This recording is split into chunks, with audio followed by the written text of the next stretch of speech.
आज देव दीपावली का पावन पर्व है। आज गुरु नानक देव जी का भी पवित्र प्रकाश पर्व है। मैं विश्व भर में सभी लोगों को और सभी देशवासियों को इस पावन पर्व पर हार्दिक बधाई देता हूं।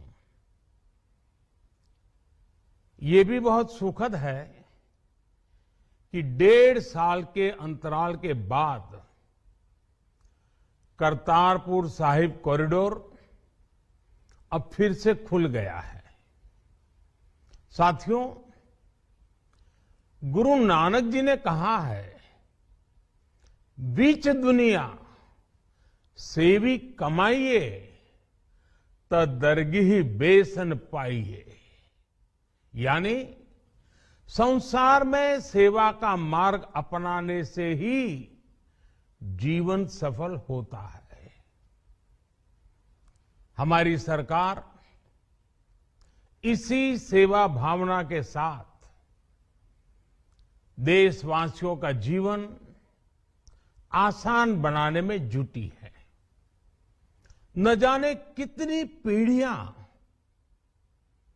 जिन सपनों को सच होते देखना चाहती थी, भारत आज उन सपनों को पूरा करने का भरपूर प्रयास कर रहा है।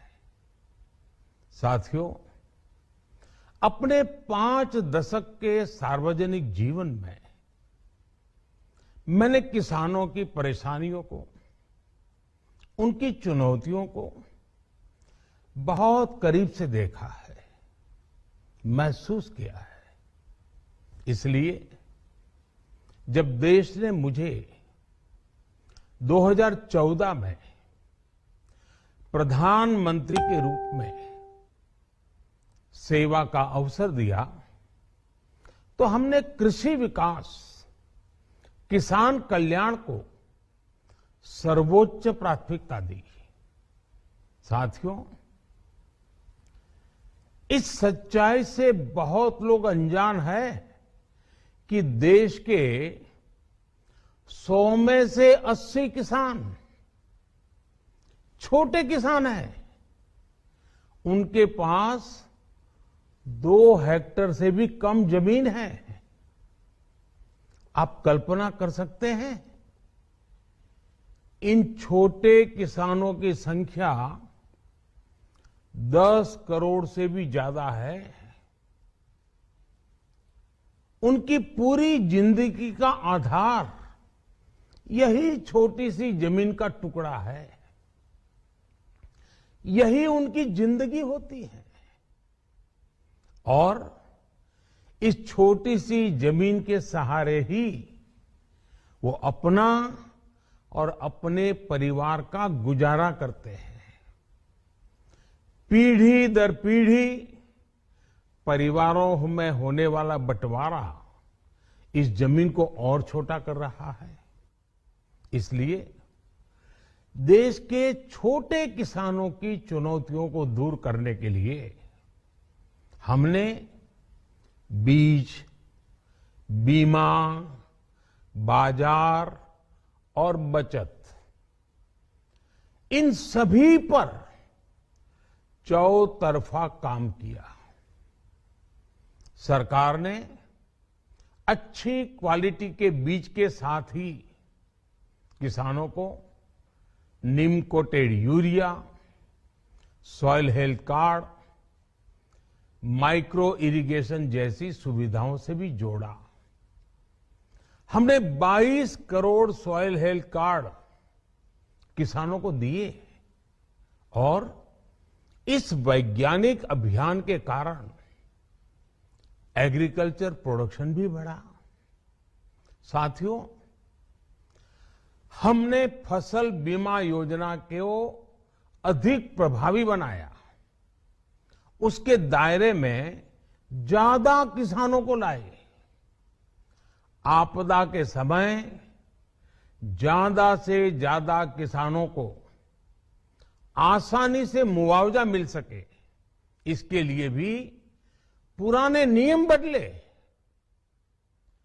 इस वजह से बीते 4 साल में 1 लाख करोड़ रुपए से अधिक का मुआवजा हमारे किसान भाई बहनों को मिला है।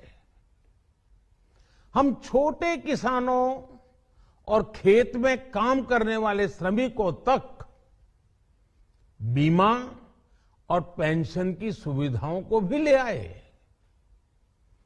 छोटे किसानों की जरूरतों को पूरा करने के लिए सीधे उनके बैंक खातों में 1,62,000 करोड़ रुपए ट्रांसफर किए, सीधे उनके खाते में। साथियों, किसानों को उनकी मेहनत के बदले उपज की सही कीमत मिले, इसके लिए भी अनेक कदम उठाए गए। देश ने अपने रूरल मार्केट इंफ्रास्ट्रक्चर को मजबूत किया। हमने एमएसपी तो बढ़ाई ही, साथ ही साथ रिकॉर्ड सरकारी खरीद केंद्र भी बनाए। हमारी सरकार द्वारा की गई उपज की खरीद ने पिछले कई दशकों के रिकॉर्ड तोड़ दिए हैं। देश की 1000 से ज्यादा मंडियों को ई नाम योजना से जोड़कर हमने किसानों को कहीं पर भी अपनी उपज बेचने का एक प्लेटफॉर्म दिया। और इसके साथ ही देश भर की कृषि मंडियों के आधुनिकीकरण पर भी हमने करोड़ों रुपए खर्च किए।